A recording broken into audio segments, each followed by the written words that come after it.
नमस्कार, मैं दीपक शर्मा और मेरे इस YouTube मंच पर आपका स्वागत है। दोस्तों, आज के दौर में, आज के हालात में कब्जा जो है वो सिर्फ सियासत पर नहीं है, सिर्फ सरकारों पर नहीं है, संस्थाओं पर नहीं है। कब्जा हर उस जगह पर है जहां दौलत है, रसूख है। और आज का ये वीडियो, आज की ये कहानी इसी कब्जे से एक बहुत बड़ा पर्दा हटाने जा रही है। दोस्तों, जिस देश में क्रिकेट को एक रिलीजन कहा जाता है, उस रिलीजन पर भी गुजरात लॉबी की नज़र है।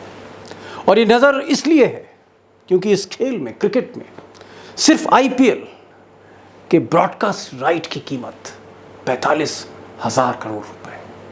आप अंदाजा लगाएं कि पूरा क्रिकेट बोर्ड पैसों से कितना लबालब होगा। और ये गुजरात लॉबी उसी क्रिकेट में पूरी तरह काबिज हो चुकी है।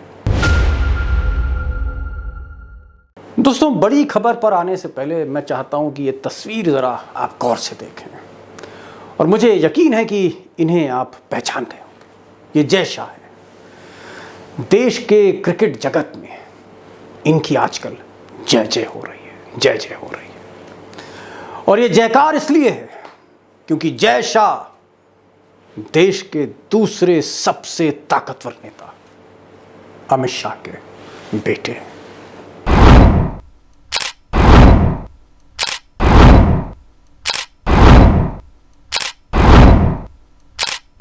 अब दोस्तों, जय शाह जब बिना किसी खास योग्यता के, बिना किसी मेरिट के, अचीवमेंट के, जब देश के सबसे पैसे वाले बोर्ड के सेक्रेटरी बने, तो गोदी मीडिया तो हमेशा की तरह चुप रही, सवाल करने से पीछे हट गई।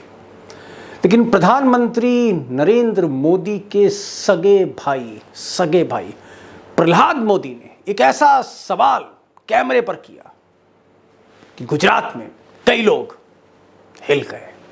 ગુજરાતના અમિતભાઈ શાહ જે ગૃહમંત્રી એમનો દીકરો જય શાહ જેને કદી ક્રિકેટમાં સ્થાન નથી લીધું, ક્રિકેટ રમ્યા છે કે નહીં એ તો મને ખબર નથી, કારણ કે પેપરમાં તો કદી આવ્યું નથી, મીડિયા દ્વારા મેં જાણ્યું નથી, અને અચાનકથી આટલો મોટો વહીવટ ક્રિકેટ કંટ્રોલ બોર્ડનો, અને એવી તો શું એમને ભાઈ ડિગ્રી આવી ગઈ કે જેનો ઉપયોગ સરકાર કરી રહી છે। दोस्तों, ये जो इंटरव्यू है ये BBC को दिया है, गुजराती में दिया है। इसमें मोदी जी के जो सगे भाई हैं प्रहलाद मोदी, वो ये कह रहे हैं कि हमने तो अखबार में कहीं नहीं पढ़ा, हमें तो नहीं पता कि जय शाह जो हैं कितने बड़े क्रिकेटर हैं, क्या इनकी योग्यता है, क्या क्वालिफिकेशन है, और अमित शाह के बेटे को क्यों बना दिया गया, क्यों बनाया गया क्रिकेट बोर्ड का सेक्रेटरी। ये सवाल प्रहलाद मोदी कर रहे हैं। और उनका इशारा ये है कि अगर उनके भाई परिवारवाद की बात करते हैं, परिवारवाद के मुखालिफ बोलते हैं हर वक्त, तो फिर ये परिवारवाद पार्टी के शीर्ष पर कैसे आ गया। अब दोस्तों, गुजरात क्रिकेट एसोसिएशन पर पहले मोदी अध्यक्ष बने, मोदी के बाद अमित शाह अध्यक्ष बने, उनके साथ उनके बेटे जय शाह बने, फिर अमित शाह गृह मंत्री बन गए, और जय शाह जो हैं वो क्रिकेट बोर्ड के सचिव बन गए, सबसे ताकतवर कुर्सी। सवाल यहाँ यह है कि जय शाह इकलौते नहीं हैं बीजेपी परिवार से जो क्रिकेट बोर्ड पर काबिज हुए। दरअसल एक पूरी फौज है बीजेपी में शहजादों की, राजकुमारों की, प्रिंस की, जो क्रिकेट पर कुंडली मार के बैठे हुए हैं। वो अरबों खरबों रुपए का वो रिचेस्ट स्पोर्ट्स बॉडी जिस पर कुंडली मार के बैठे। और आज मैं उसी से कलई खोलने जा रहा हूं। लेकिन मैं कलई खोलने से पहले, जय शाह के तमाम कारनामे बताने से पहले और बाकियों के चेहरे से नकाब हटाने से पहले, मैं चाहता हूं कि जरा हम देख लें कि नरेंद्र मोदी जी घूम घूम कर देश में परिवार को लेकर क्या क्या बातें हमसे आपसे करते रहते हैं। इसके साथ ही जिस एक बात पर मैंने सबसे ज्यादा चिंता जताई थी वो थी गौर परिवारवाद। मैंने राज्यों के लोगों को बताया कि कैसे मैं किसी परिवार के खिलाफ नहीं हूं, न ही मेरे किसी की व्यक्तिगत दुश्मनी है। और मैंने लोगों को बताया कैसे परिवारवादी राजनीति ने उनके राज्य का कितना नुकसान किया है, राज्य को पीछे ले जा रहा है। अब दोस्तों, मोदी जी के सामने जब उत्तर प्रदेश में समाजवादी पार्टी होती है तो परिवारवाद की बात करते हैं। बिहार में जब आरजेडी होती है तो तेजस्वी को देख के उनको परिवारवाद याद आता है, या फिर कभी कांग्रेस होती है तो राहुल गांधी को देखकर या प्रियंका को देखकर परिवारवाद आता है। लेकिन जिस वक्त नरेंद्र मोदी जी ज्योतिरादित्य सिंधिया से बात कर रहे होते हैं, या फिर वो एक पडरौना के राजा उनके बेटे आरपीएन सिंह जो कांग्रेस के थे उनसे बात कर रहे होते हैं, या फिर वो जितेंद्र प्रसाद के बेटे जितिन प्रसाद, जी हाँ, शाहजहांपुर के कांग्रेस नेता जितिन प्रसाद को जब वो अपनी पार्टी में लाए, इन शहजादों से जब वो बात करते हैं और उनको अपनी पार्टी में शामिल करते हैं, तब परिवारवाद शायद उनकी आंखों से, नज़रों से ओझल हो जाता है। ये कॉन्ट्रडिक्शन है। लेकिन हकीकत यह है कि पार्टी में ज्योतिरादित्य सिंधिया से पहले या आरपीएन सिंह से पहले से ही परिवारवाद है।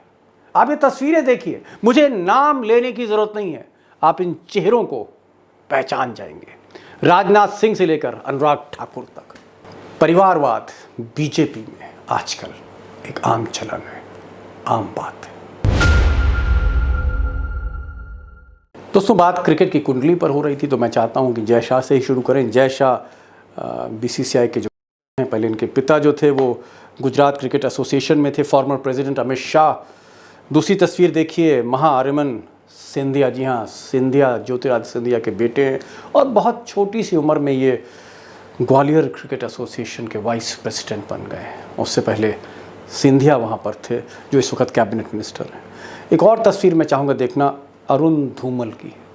दरअसल इनका नाम अरुण ठाकुर है, और बीसीसीआई का जो ये अरबों करोड़ों का पैसा है, अरबों खरबों का, उसके मालिक मुख्तार ये अरुण धूमल साहब हैं। इनके जो पिता थे प्रेम कुमार धूमल हिमाचल प्रदेश के चीफ मिनिस्टर थे, और इनके भाई यानी अनुराग ठाकुर जो आज की तारीख में आंख के तारे हैं मोदी और शाह के, वो इस वक्त स्पोर्ट्स मिनिस्टर हैं, वो इस वक्त मिनिस्टर ऑफ इंफॉर्मेशन ब्रॉडकास्टिंग हैं, और अनुराग ठाकुर बीसीसीआई के फॉर्मर प्रेसिडेंट भी रहे हैं। तो यहाँ भी पूरी तरह से वंशवाद है। उसके बाद आप एक और चेहरे को देख सकते हैं, ये हैं धनराज नाथवानी, और ये धनराज नाथवानी वाइस प्रेसिडेंट हैं गुजरात क्रिकेट एसोसिएशन के, और इनके जो पिता हैं परिमल नाथवानी, जी हाँ, बड़ी अहम शख्सियत हैं, मोदी जी के साथ रहे, अमित शाह के साथ रहे। इनको लोग कहते हैं कि साहब धीरू भाई और मुकेश अंबानी के आदमी हैं, बीजेपी से जुड़े। हालांकि आज की तारीख में ये दक्षिण भारत से राज्यसभा के सांसद हैं। एक और तस्वीर आप देख सकते हैं, ये है प्रणव अमीन की, और ये चिरायु अमीन, जी हाँ, चिरायु अमीन जो एक्स बड़ौदा क्रिकेट एसोसिएशन के जो प्रेसिडेंट थे और चेयरमैन थे आईपीएल में। इनके फादर चिरायु अमीन, उनके बेटे हैं प्रणव अमीन। ये तस्वीर रोहन जेटली की है, और रोहन जेटली इस वक्त Delhi district cricket association DDCA के सर्वे सर्वा हैं, और उससे पहले बरसों से ये जो कुर्सी थी वो अरुण जेटली के पास थी। तो यहाँ भी पूरी तरह से एक डायनेस्टिक रूल है। जेटली साहब के बाद रोहन जेटली आ गए। सौरव गांगुली, आप कहेंगे साहब सौरव गांगुली का वंशवाद से क्या लेना देना है, ये तो मेरिट, हाँ मेरिट पर ज़रूर हैं वो, लेकिन इनके जो भाई हैं, इनके जो अंकल हैं, वो इस वक्त बंगाल क्रिकेट एसोसिएशन, जी हाँ, cricket association of Bengal CAB, उसके इनके जो भाई हैं वो वहाँ पर सेक्रेटरी हैं, स्नेहाशीष गांगुली।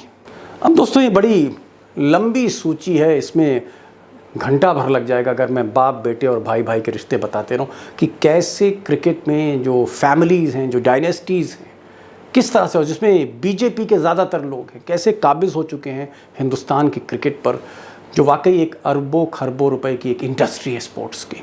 लेकिन यहाँ पर मैं एक चीज़ बोलना चाहता हूँ, RM लोधा साहब ये जस्टिस थे सुप्रीम कोर्ट के, और इनको जब बहुत सी गड़बड़ घोटाले होने लगे क्रिकेट बोर्ड में, तब 2016 में इन्होंने नए कानून बनाए, एक नया कॉन्स्टिट्यूशन बनाया, और वहाँ इन्होंने ऑब्जर्वेशन दिया। लोधा साहब ने कॉन्स्टिट्यूशन बनाते समय कहा, और मैं पढ़ रहा हूँ कि in some states all members in the associations are from a few families और अ सिंगल फैमिली। यानी इन्होंने नया संविधान क्रिकेट बोर्ड का बनाते समय इन्होंने कहा कि क्रिकेट हिंदुस्तान में कुछ परिवारों के मुट्ठी में कैद हो गया है। लेकिन उसके बावजूद आप देख रहे हैं, ना खाऊंगा ना खाने दूंगा, ये जो सरकार है, क्रिकेट का क्या हाल है, जिसको एक रिलीजन कहते हैं हिंदुस्तान में। अब दोस्तों, जय शाह किस तरह से अरबों खरबों के भारतीय क्रिकेट बोर्ड पर काबिज हो गए, कैसे वो उस कुर्सी पर बैठ गए, बड़ी हैरत अंगेज कहानी है। और हकीकत ये है कि कहने को आप कह सकते हैं कि सौरव गांगुली जो हैं वो BCCI के प्रेसिडेंट हैं, लेकिन वो सिर्फ नाम मात्र के। दरअसल आज का जो क्रिकेट है हिंदुस्तान का, वो दो लोग चलाते हैं। एक अरुण धूमल, देश के खेल मंत्री अनुराग ठाकुर के सगे भाई, बीजेपी नेता अनुराग ठाकुर के सगे भाई, और अमित शाह के बेटे जय शाह। तो अरुण जो हैं वो ट्रेजरर हैं, कोषाध्यक्ष हैं, पैसों का हिसाब किताब उनके पास है, और जो फैसले लेते हैं वो जय शाह लेते हैं। IPL को कहीं ले जाना हो, और इस वक्त तो जय शाह पूरे एशिया का क्रिकेट उनके हाथ में है, क्योंकि वो एशियन क्रिकेट काउंसिल के भी अध्यक्ष हैं। ये उनका रसूख है, सारे फैसले वो लेते हैं। लेकिन ये कहानी कैसे हुई, ये जानकर वाकई आप भी हैरत में पड़ जाएंगे। अब इसकी कहानी तो शुरू होती है गुजरात क्रिकेट एसोसिएशन से। जी हाँ, जहाँ का मोटेरा स्टेडियम दुनिया का सबसे बड़ा क्रिकेट स्टेडियम, आपने देखा होगा।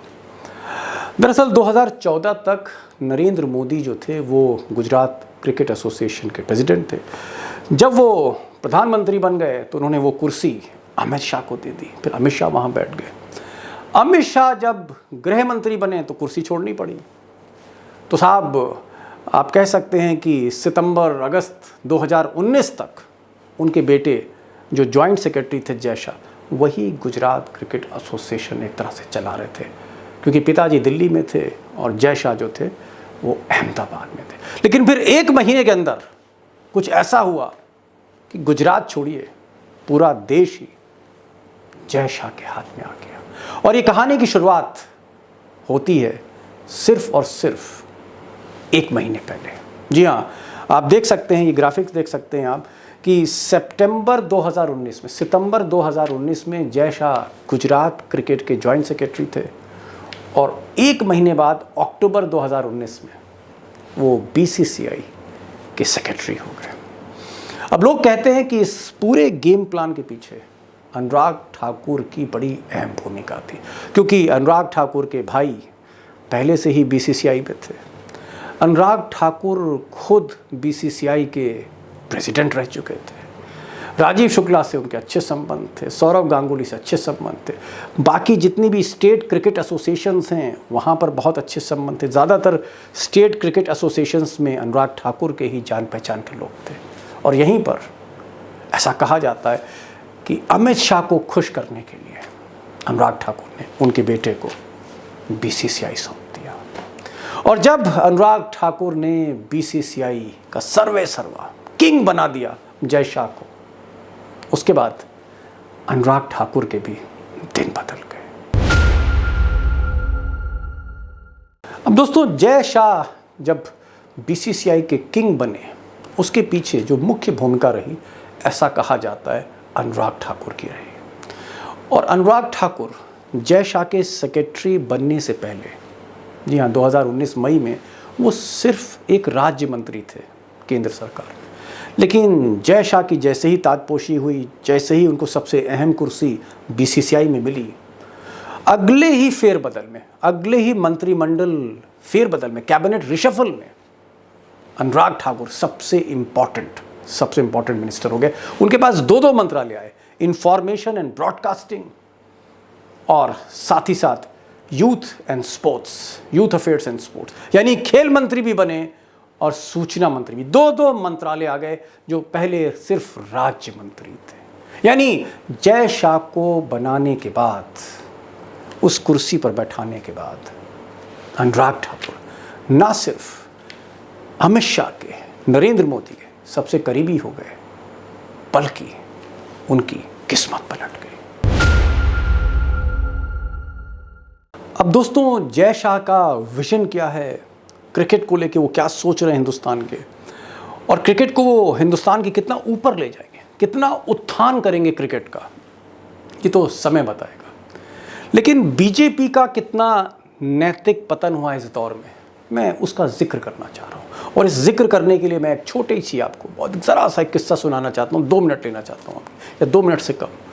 ये बात 2003 की या 2 की या 4 की है, आज से कोई 20 साल पहले की। और उस वक्त जिस कुर्सी पर अमित शाह बैठते हैं, उसी कुर्सी पर तब लाल कृष्ण आडवाणी बैठते थे। वो डिप्टी प्राइम मिनिस्टर थे और उनका भी एक ही बेटा है, उसका नाम है जयंत आडवाणी। आप तस्वीर देखें, जयंत आडवाणी।